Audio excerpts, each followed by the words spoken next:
So after much delay, here it is. So we finally arrived at the conclusion of Marvel Phase 2. A lot of people, including myself, were skeptical about this film, especially after the first trailer. But every trailer and poster and TV spot that's come since that point has looked better and better. And after great reviews from people like James Gunn, I went into Ant-Man excited. So which side will this land on? Let's see. I'll destroy anyone who gets in my way.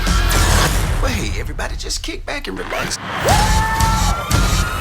And just so you know, I'm going no spoilers to start, and then after warning, I'll get into the spoilery details. Being completely honest, I'm not the biggest Ant-Man fan. To be fair, I haven't read a lot of Ant-Man comics, but from what I know, most of the Ant-Men are kinda jerks. Hank Pym hits his wife. Scott Lang, thief. Eric O'Grady, pervert. I guess Scott Lang was stealing for a sick daughter, so he's the most likable of all of them, so it makes sense that they would make this film around him. The plot of this movie, without spoilers, is pretty simple. Scott Lang is a guy who steals some stuff and gets put in prison. Once he gets out, a guy called Hank Pym, who used to be a superhero back in the day called Ant-Man, who could shrink down to microscopic sizes, wants Scott to take over the Ant-Man mantle so he can steal something and save the world. And that's pretty much it. So right off the bat, I have to say, this movie is primarily a comedy and a heist film. That's not really a bad thing, but it isn't what would come to mind right away when you think about superhero movies. But I do have to say, I really like heist movies, and it's a funny comedy. I wouldn't say this is the funniest superhero movie ever. I'd give that to Guardians of the Galaxy, but it was still pretty funny. There weren't that many scenes where I was laughing out loud, but for the most part, you know, pretty good chuckles. Main gist is that it's a funny movie overall. Let's talk about the cast. First off, Paul Rudd as Ant-Man.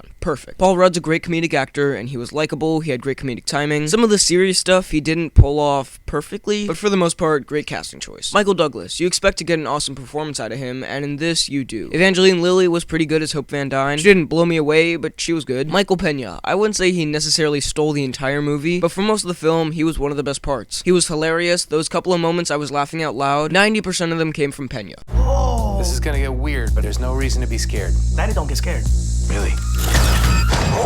How'd you do that, bro? That's witchcraft. Look at your shoulder.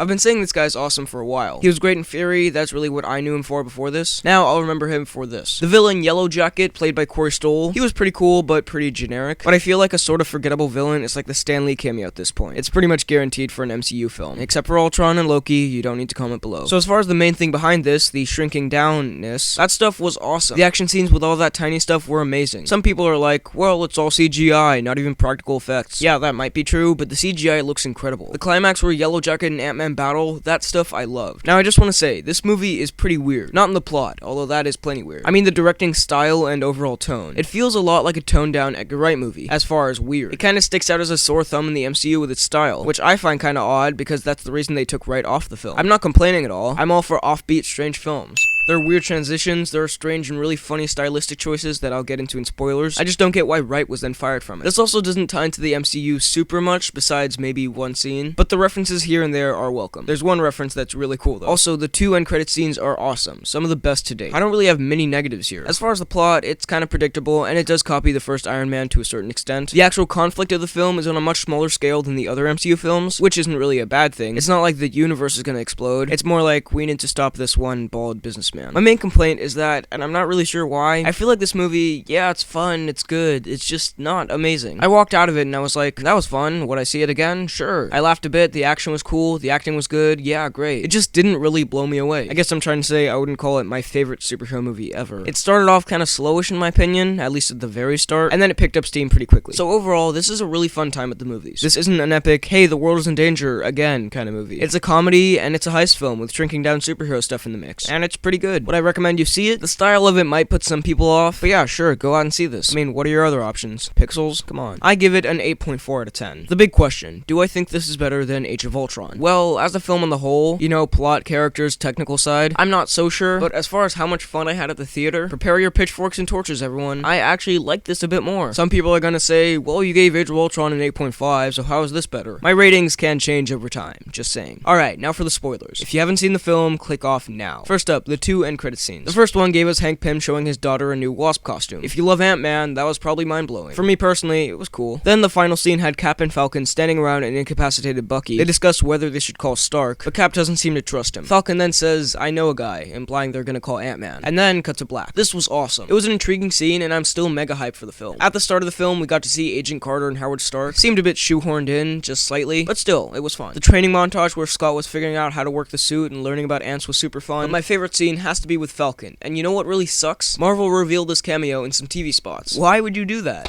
I'm a big fan. Who the hell are you? I'm Ant-Man. Marvel equals Ant-Man. Ant-Man? Iron Man was taken. It was so cool, but it would have been so much more amazing if I had no idea it was coming. Regardless, when Ant-Man rolls up to the new Avengers base from the end of Age of Ultron, and then has his fight scene with Falcon, amazing. The references to Hydra were cool. That one reference that I thought was awesome was that subtle Spider-Man one. I'm not gonna lie, that was pretty cool. The final fight in the briefcase and then the kid's bedroom was great. The giant ant and giant Thomas the Tank Engine were hilarious. When Ant-Man went subatomic, that was pretty trippy and awesome. The flashback to when Hank Pym was Ant-Man with Wasp by his side, it was great and got me interested in potentially an Ant-Man prequel. And when Michael Pena was telling those stories, when he was talking and then it's dubbed over the people in the story, that stuff was hilarious to me. I was laughing out loud. So those are my thoughts on Ant-Man. What did you think? From what I'm hearing, the reviews are a mix to positive. Let me know your thoughts down below in the comments. Be sure to hit the like button and subscribe for more videos like the one you just watched. Thanks for watching, and I'll see you next time.